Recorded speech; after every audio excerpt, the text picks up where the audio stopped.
Okay, thanks, Ramona. So, guys, now it's time to get a little bit serious. You're dealing with German now. Let's talk about the job application in Germany a bit.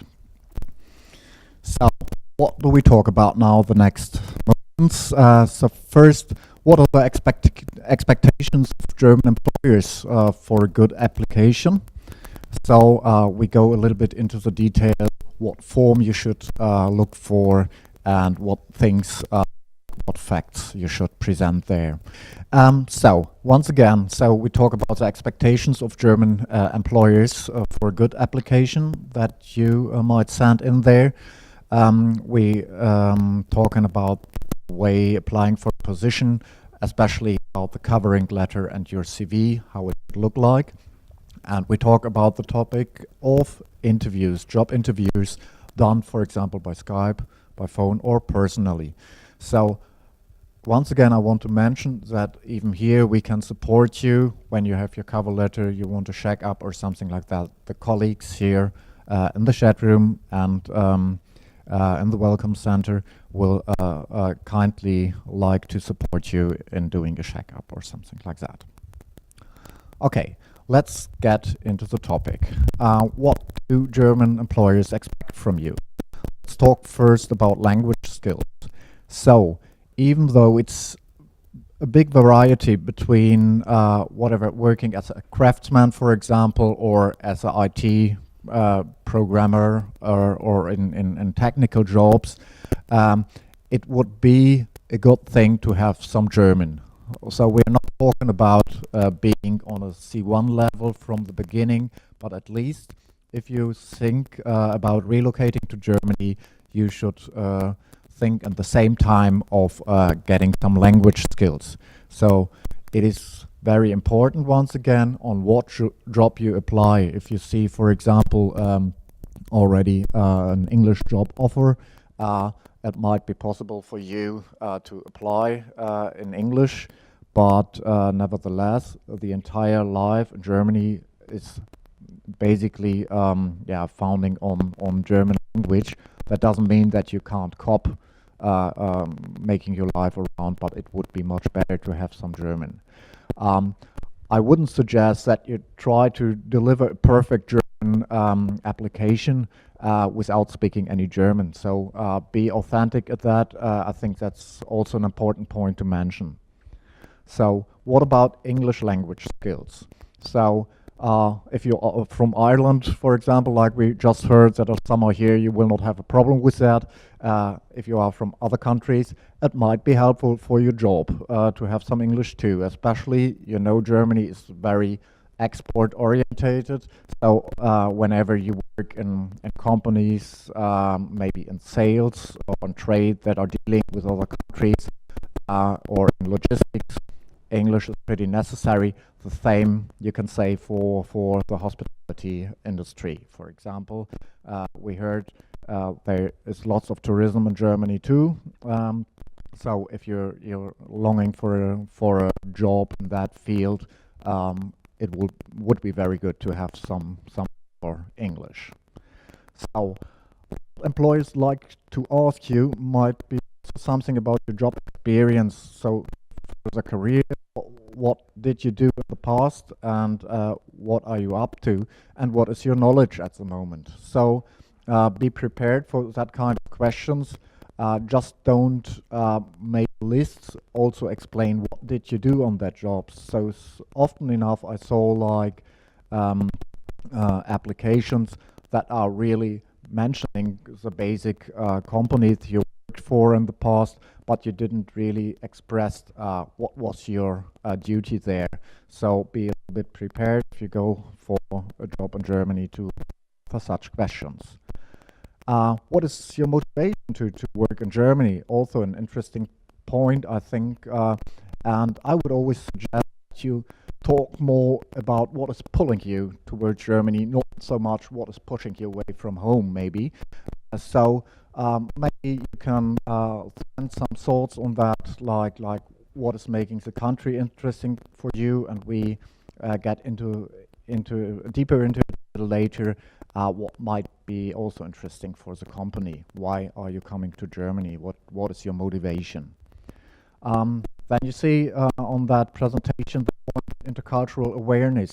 It's not only about how we Germans are and to adopt pretty much to it, but it's good to have a bit of knowledge, you know. And we learned already the regions are pretty different, so Mr. Google is everywhere. You can get informations about the living style, not only local food, but also things you should know without getting trouble that is unnecessary maybe. But like that, there is a big variety of nations that is living in Germany. So if you look at the place we are now in Bonn, there are like 170 nations living here peacefully together, and that's also something you should be aware of, that there are maybe people with other styles of clothing, and there is a big variety of also styles of living. So by that you can't say this is a German or that is a foreigner. You just find a broad range of different cultures and ways of living together. Be aware of that a little bit and inform yourself in advance. Finally, availability via phone, Skype. You should check before you get into the interview situation or into closer touch to your employer what is the way you can make sure that that connection is working. So check on your technical equipment maybe a little bit and check on the times you're available. So, I pass over to Ramona. Yes, thank you very much. Now it's my turn for the next couple of minutes. We go on with the question or the considerations for your application. Before start with your application to a certain job offer, you should ask yourself and reconsider one of the following things I would like to introduce. First of all, what do I like to do in Germany, or what exactly would I like to do? Why do I want to live in Germany? We heard from Martin the push and pull factors. Is it just for the reason it's attractive here, you really like to join here, the culture and the people? Is it attractive here for you to work, or is it just going away, leaving your country? That's why the first question should always be, what exactly would I like to do? And what are the reasons for living and working here in Germany? Please ask yourself, maybe I have some experiences here when I've been to holidays in one of the regions. Do I have a personal network here? Do I joined or have I joined some school exchange or university exchange here? Am I qualified enough?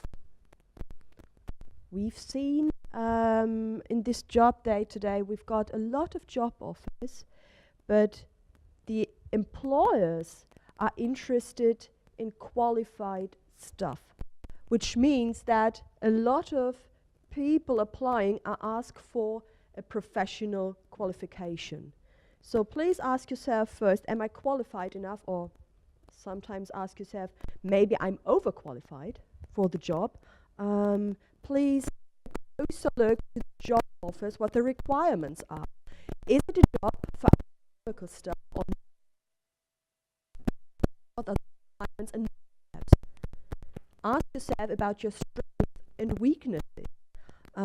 It's always to sit down, just as a little reminder, what are the strengths and weaknesses of my personality? What do I really like to do here, and in which profession? Which qualifications I have, and which qualifications maybe I don't have so far, and what additional skills I have to offer. We'll come to that later on, showing some examples of a covering letter, for instance, or a curriculum vitae. So in the following slides, we'll take a closer look on the structure of covering letter of the CV.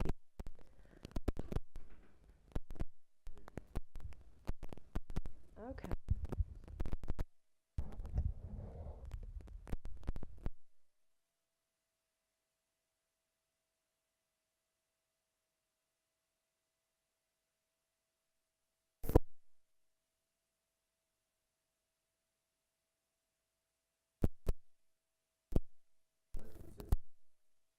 Once again,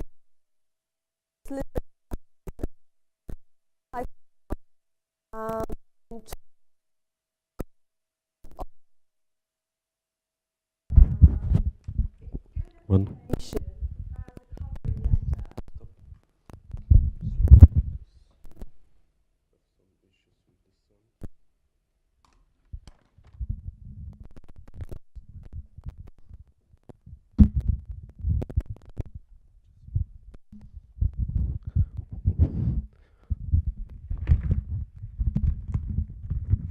One, two.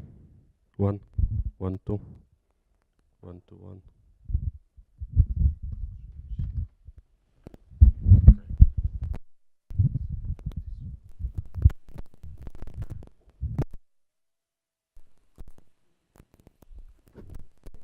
Much for joining us. Sorry for this little interruption. I would like to go on with the content of an application. We heard about that a good application always should have a covering letter and a CV. And the CV should follow a certain structure. For instance, it should be written in a tabular form, anti-chronologic, and always have a photo. We'll come to that later on, to these specific things. And I know that a lot of applicants already know that annexes should be added in the attachments of your application. Not every PDF document is necessary. For the first time, I guess, and I made the experience that it's okay if you're sending your university diploma, maybe, your professional training, of course, copies of the school, and if existing, this is not the most important thing, copies of your work references. I know this depends on where you're coming from. I know some countries where it is easy to get, and it's common to write down or giving references in a written form. And I know some countries where it's not common to offer former employees such a written document. So please wait. Annexes or references just on demand. If an employer shows interest in you, he will get in contact with you and ask for some more documents, of course. Applications via email should not exceed more than 2 MB, which means please be careful how many documents are you sending with your CV and the covering letter. Sometimes the mails or the annexes are too big, so please be aware of the fact that just 2 or 3 documents in advance are fine for application. If the employer is interested, he will come back to you.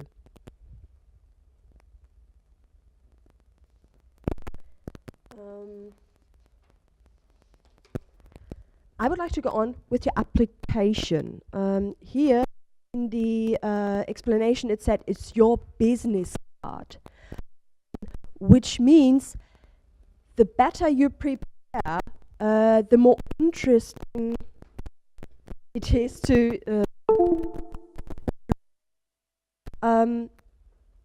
make any effort to create a convincing application.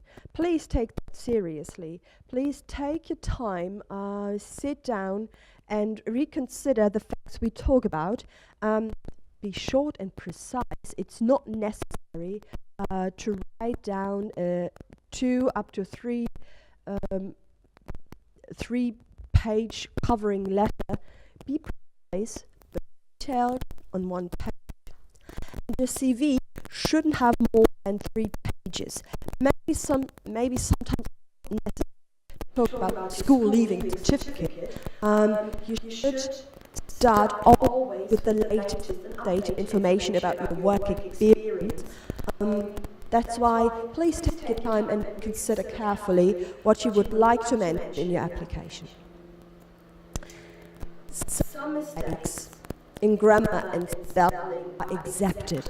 We've always been asked as a career counselor or placement officer, is it okay when I do mistakes in grammar and spelling?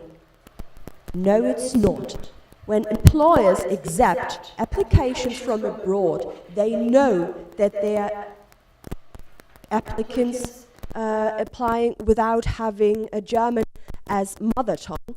So if you're not a native speaker of German, of course it's allowed to do some spelling or grammar mistakes, but please, here it's a good hint, let it double checked by an expert. Maybe a juris advisor in your country who's familiar with the language, or you can check your CV with one of our juris advisors, or when a friend is talking German properly, please let it double check. So, yeah, I can just support what Ramona just said. Don't even get the idea to translate your cover letter by Google Translate or something like that. I've something like that too. If you want to have a laugh, you should do that. Otherwise, take some real expert to get your cover letter and also your CV checked. So let's come to the topic, the photo, the picture. That is pretty unusual. I traveled around the world a bit, and so that is really a special thing about Germany. That developed over many years. So still today we have the discussion if that is really a good thing to have that picture, but so it's in the decision of every company, it's still the standard in Germany. So take some time maybe to think about how your picture would look like. So it should be a professional picture, so don't get the idea to take maybe your mobile and make one snapshot or something like that. This is not really something employers normally, unless you find a small cool startup to work with, would appreciate. So your clothing should be depend to the position you're longing for. If you're a craftsman, you don't need the karate suit, of course, but it should be a little bit official and formal, always related to the company you apply for. So you should try to look a little bit friendly and showing a professional attitude.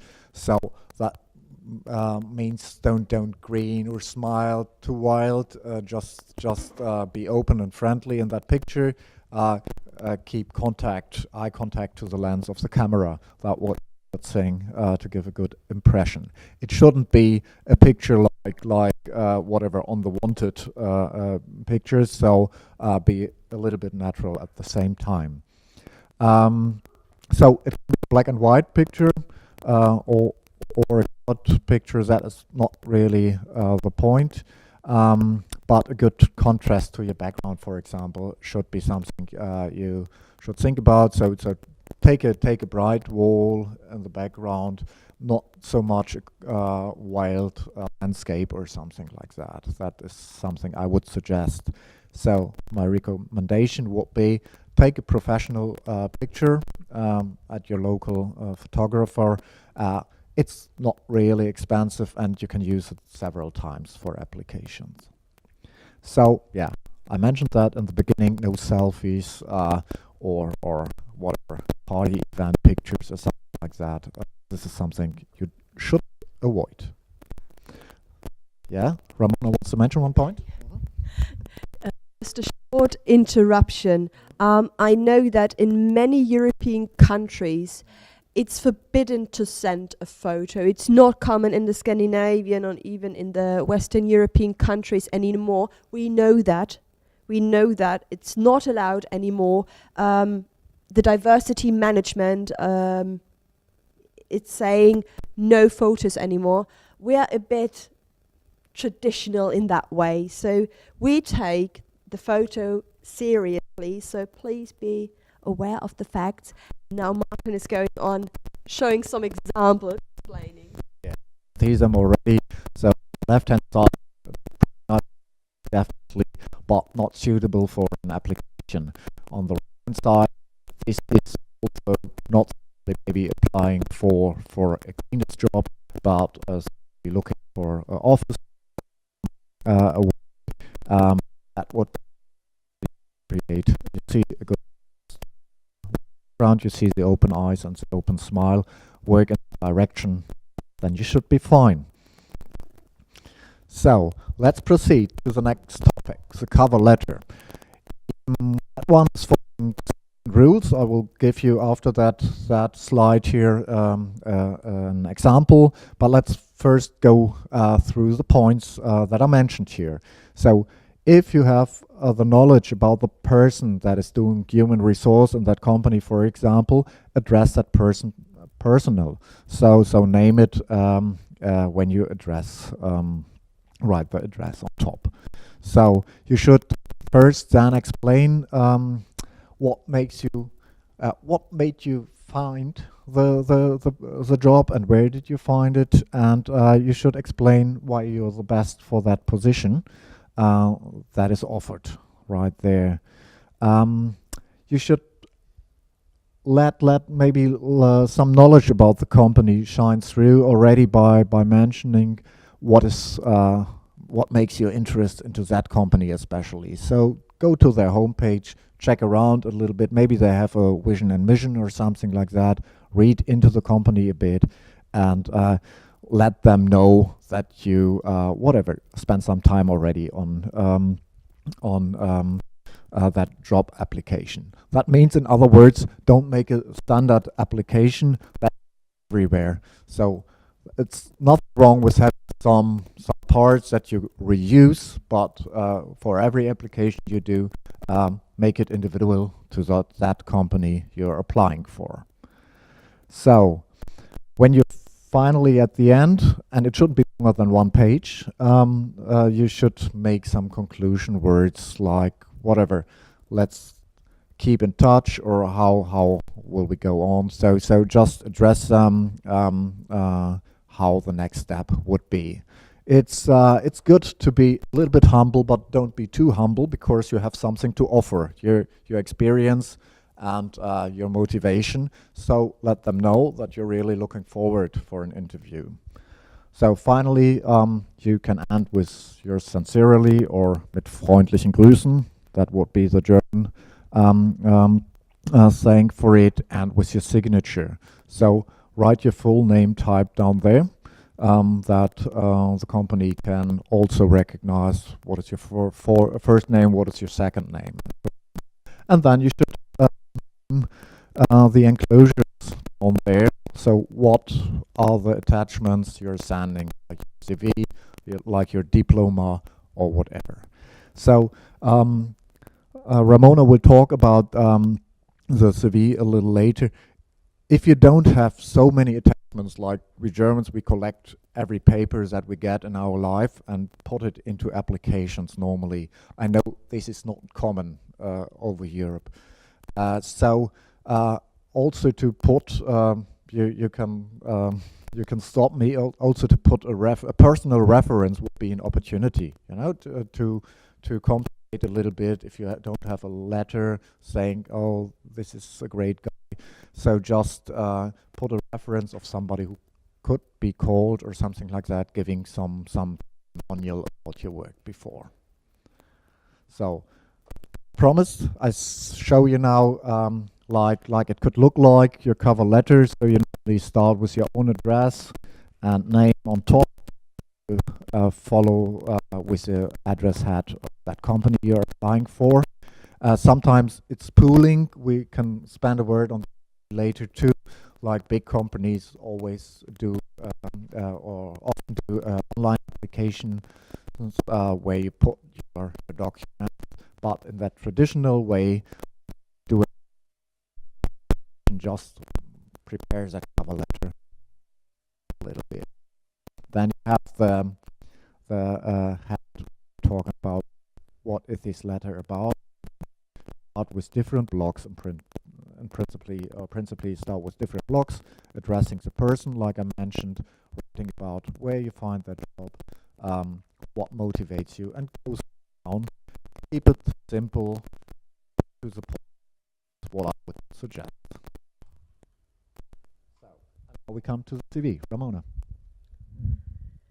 Yes, some words now about the curriculum vitae and which contents should mention in it.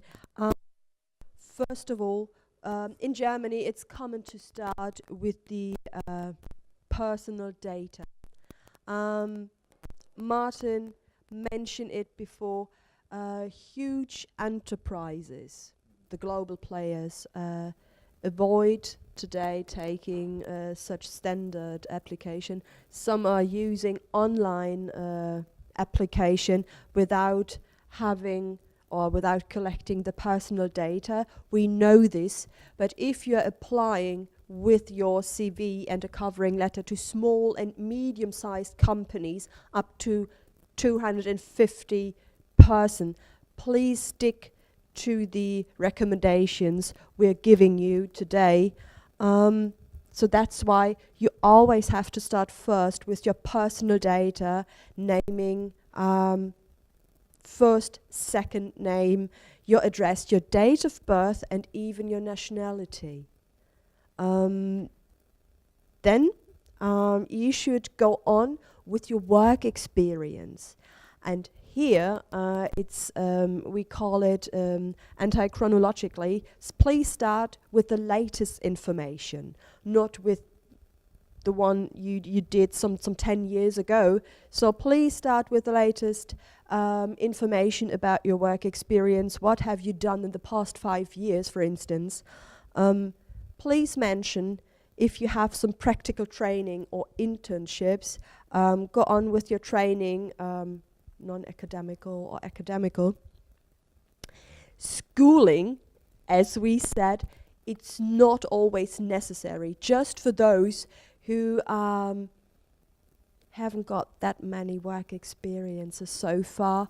But if somebody is applying and he's working for 20 years, it's not worth mentioning again that he were attending primary school some 25 years ago. So it's always depending on what would you like to mention. And the more work experiences you gained, I guess it's not necessary to say a word about schooling. The level of language skills is always a crucial factor, even if you apply for IT jobs. For instance, a software developer, even English is spoken at the office. It's worth mentioning on which level you are today, your German command.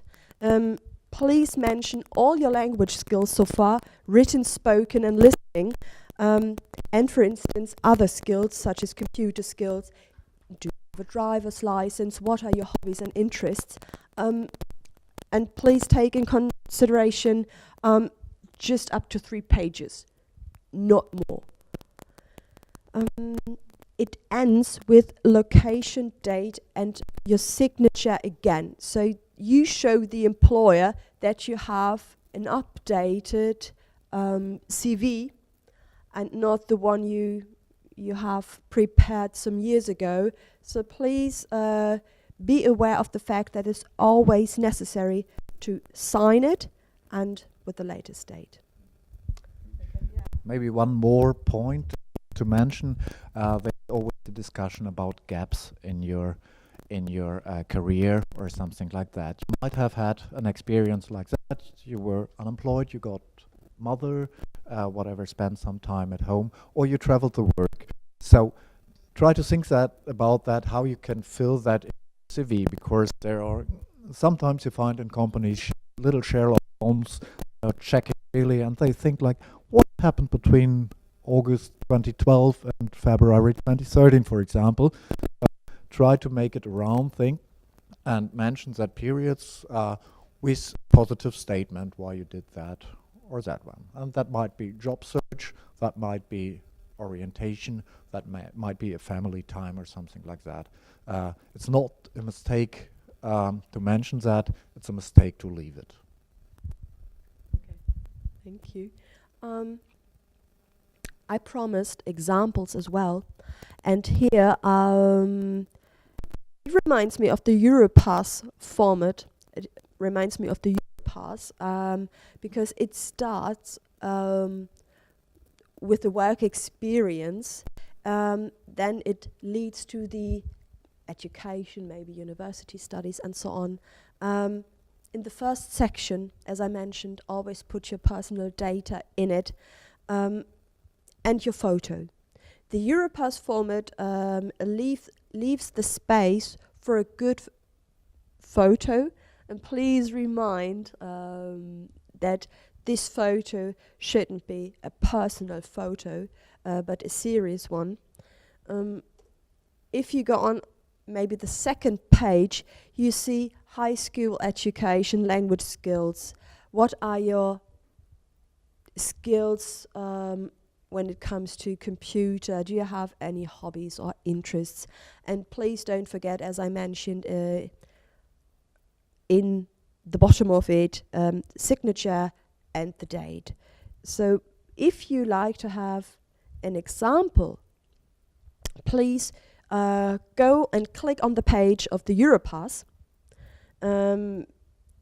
It is preferred by many employers, I know, because it gives a good overview about what have you done in the past, and it leaves space to explain what are your what are the things you've done in the company, not only mentioning the job profession and the company, but it leaves space to explain what have you done there and what were your responsibilities. So please use or take a closer look on that page. Today the employers are referring to the Europass model as well. Okay.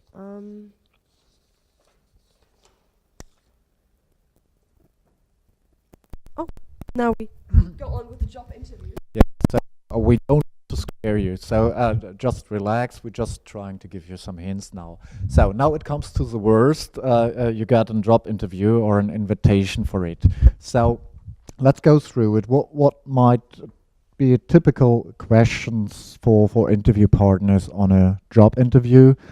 You might be asked, so what are your strengths or your weaknesses even? So be prepared a little bit for that one. So I always suggested some time back when I worked with students about it, that application things like make yourself a kind of elevator pitch. I don't know if you heard about that. Try to summarize your strengths, your weaknesses, what is moving you on one page. Try to really have it on your mind when you go into interviews.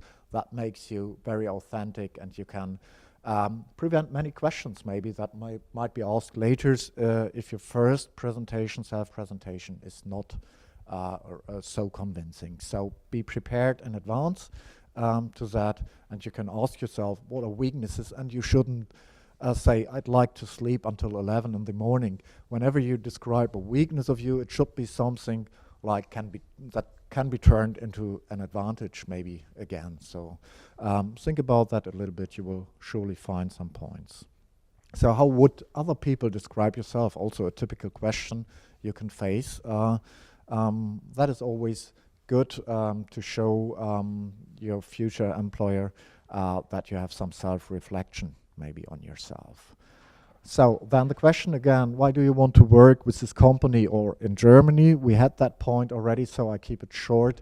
Think about what is moving me towards that firm, or to spend even a limited time or so in Germany to gain more experiences on the job, on, whatever, living in a different country. These are the big points for many companies today, and you can mention something like that.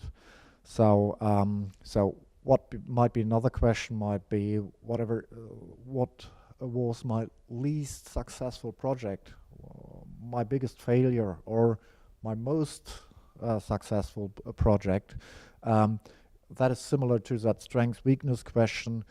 Be prepared that they want to test you a little bit in that interviews, and that might be not so different from job interviews that you faced at home in your country.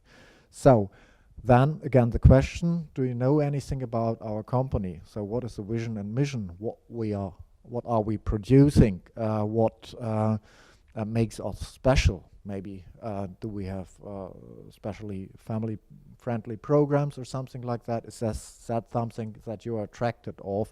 So show simply that you spent on some time to inform yourself about that company. So another way, because you might sit in Greece at the moment, might be a telephone interview. So keep time. Reliability is a very important thing in Germany, so it's often said, but it can't be mentioned often enough. So fix a time and be available at that time.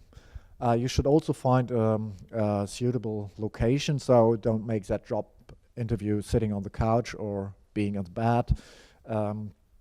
Just find a neutral background, for example, or a good location to present yourself, not only you as a person, and the way you are clothed, but also with the background surrounding. It shouldn't be the kitchen table, actually. So then you should prepare yourself also to ask some questions to your employer. By that you show interest of that company too, like what are the working hours, what are ways for me to find accommodation, can you support me in making my way through whatever the public authorities when I relocate to Germany, or special things, how do I train on the job or something like that. Think about that in advance. You'll be prepared to ask that question, mostly in the end of the interview. So, and then eye contact, and your voice is your friend, so speak out clear, show an open attitude to all of you, that you show that person you're talking to, and it doesn't matter if you're online or live in a personal interview, that you're open to start in that company. At least try to smile. Good. These were basic facts for the interview training. We thank you for that attention. That was quite a lot of information now. I'd like to let you know that all the presentations will be available after that European Online Job Day. So, Ramona. Okay. Some questions concerning application in Germany were passed to me. Some questions raised during the chat, I guess. Here's the first question. Is the Europass CV popular or mandatory? In my opinion, it's not mandatory, but in the past 2 years, and this is my experience as a career counselor or / placement officer, it became popular among employers. It is an accepted format today because, as I mentioned it during the presentation, you can explain in detail what have you done so far, not only mentioning the job profession and the employer, but what were your responsibilities. So it became popular among employers, but if you like to prepare an individual CV and covering letter, I guess you're invited to do so. It's just an example. How can you structure it? And of course it's not mandatory, but I guess it's a good example. How should you do this? Another question is cover letter in English when not speaking German. Well, Is the job vacancy published in English? It's possible to apply in English as well, sure. But if the requirements for the position is telling the applicant German is necessary, or even a good command of German is necessary, please do not apply in English. The language for application, and I hope you agree, is German then, and not English. So please take a closer look to the requirements of the job offer, and take a closer look which languages are appropriate. Photo or no photo? And now some age question mark and marital status. Well, if a photo is required, a photo is required. I know it's very personal to send a photo, and I know that a lot of European countries avoid sending a photo. I know it has to do with diversity management in many companies. I know it's not charming every time if you send a photo and if you're not 21 anymore. But please, if a photo is required, please send a photo of you, a serious one. If I understand the question right. Yeah, so it's about mentioning, I think, the following questions, or so should I mention my age or my marital status? So basically, you don't have to bring your exact age or something like that, but it would be good. It will be seen anyhow by your CV what might be your age. So so you can't really fake your age there. So maybe you should mention your age. Marital status and having children is maybe something like you don't feel so comfortable with, but it might be an important information for your employer if you might like to work on part-time or so, or you have some family duties aside.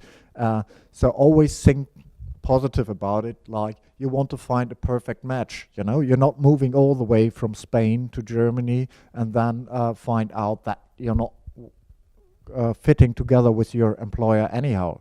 So make sure that this is matching. And if they offer part-time, for example, there's nothing wrong with, for example, mentioning that you have a little child, or saying, okay, even if I have a family, my kids are grown up enough, so I can work full-time or so.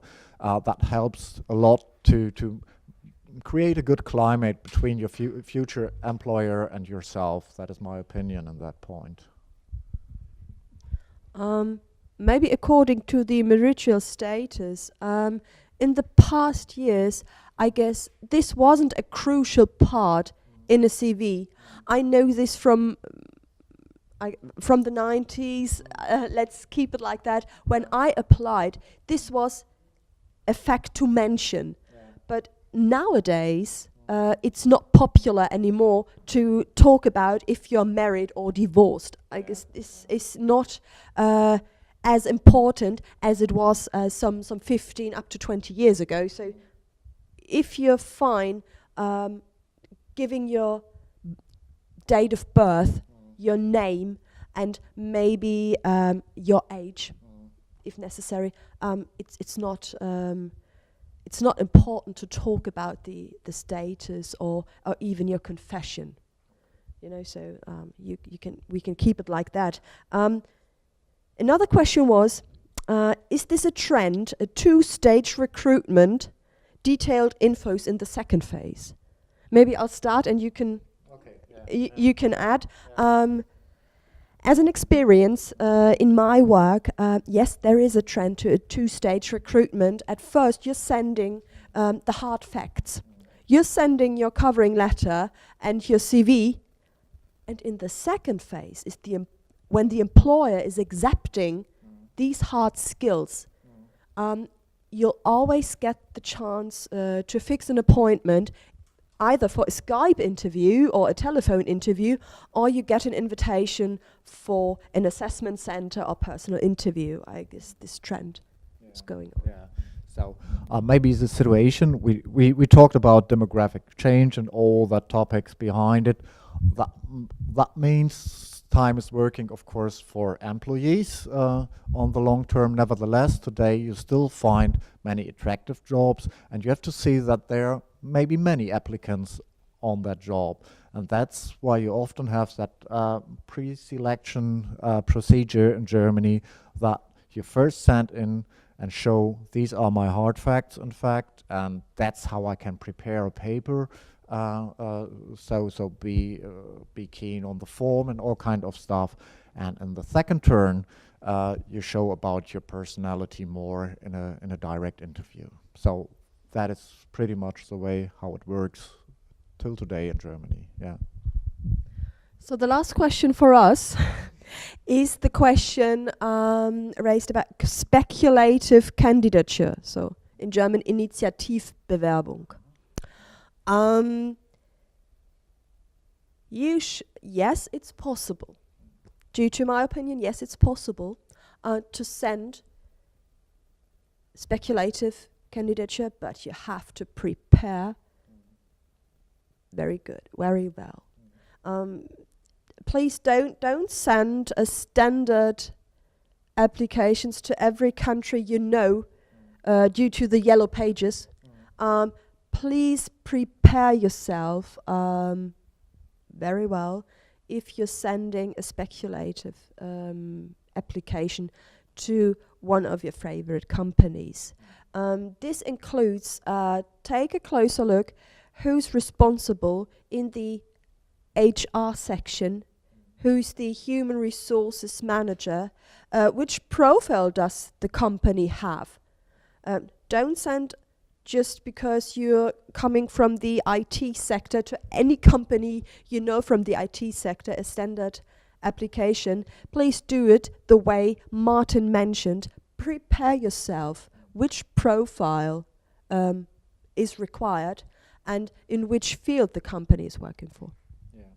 Yeah, maybe one more time. If you feel, I know applying for jobs is quite like having a job. It's a lot of work actually, and the motivation is always going up a little bit, then it's going down again. So if you feel you have a run at the moment, don't hesitate to make many of that applications, but always to the point. You know, you can send that application. Today with email we have much better opportunities than years back when we had to send many letters, and all of them should look very nice on white paper and covered nicely. So today you have the opportunity to apply more often than 20 years back, for example. Nevertheless, it should be to the point.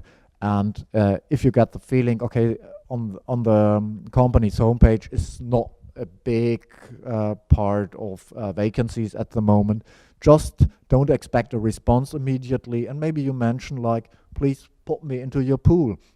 If you don't find an official pool, like keep my application and come back to me when you have something appropriate for me. Okay. This is it, I guess, from us too. Thank you very much for your attention. How we do proceed now? This was the first version of application process in Germany. We'll go on after a short break during the live streaming with the region of Saxony. So thank you very much. We'll go on at 20 past 12 with the region of Saxony. Okay. Thank you very much. Thanks a lot.